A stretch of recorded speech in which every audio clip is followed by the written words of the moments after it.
The all-time leading rusher in Troy football history, DeWhitt Betterson was a key member of the Troy football teams that helped the Trojans make the transition from the football championship subdivision to the football bowl subdivision and the Sun Belt Conference. Betterson, who played for the Trojans from 2001 to 2004, rushed for 3,441 yards on 653 carries over his four-year career.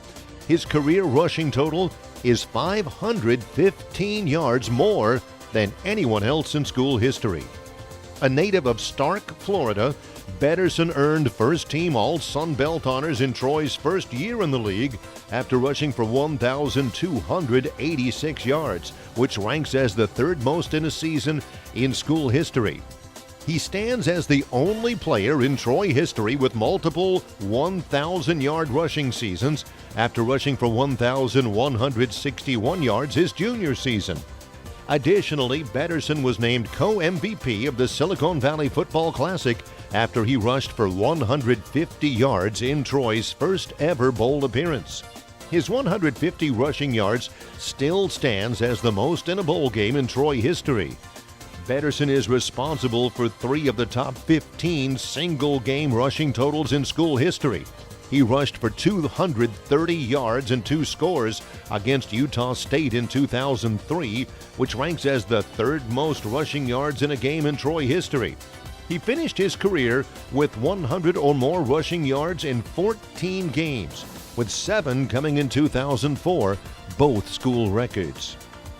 Betterson went on to coach Pop Warner football in addition to a successful professional career as a senior officer for the Bureau of Prisons. I've never actually heard of Troy, but through passing.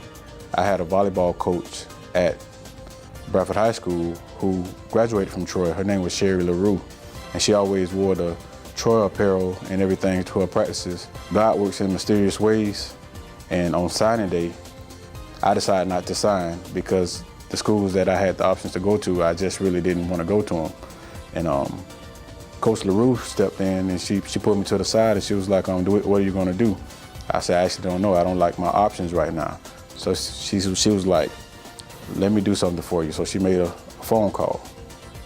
And 30 minutes later, I received a phone call from a guy named Mike Turk. Coach Turk was like the nicest recruiter that I talked to through the whole process, you know. So he kind of tricked me on that because Coach Turk also suffered from little man syndrome. Playing for Coach Blakeney was like one of the greatest things ever because we didn't want to let him down because we knew that he wasn't going to let us down.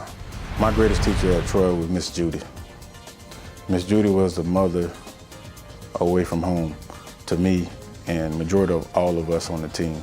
Miss Judy was and is the kindest person that I ever met. Coach Shaughnessy took me from being a 6 foot, 180-pound boy to a 6 foot and 225-pound man in a short amount of time. Coach Shaughnessy was like one of those father figures. Dr. Jack Hawkins and Miss Hawkins, I love them to death.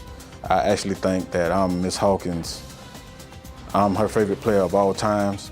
She's told me that so many times over the years when I was at Troy and after Troy, you know, so I love her to death. And Dr. Jack Hawkins, he gave me an opportunity, you know, when I first got here.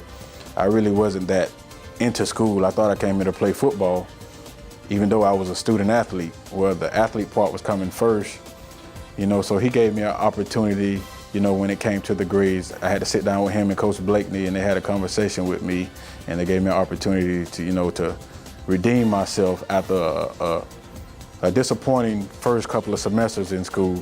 I grew up in Stark, Florida, you know, to a single mother, hard-working mother working at the state prison. So she always instilled me with the discipline, you know, and wanting to be a better person. She always wanted me to do better than what she did as growing up.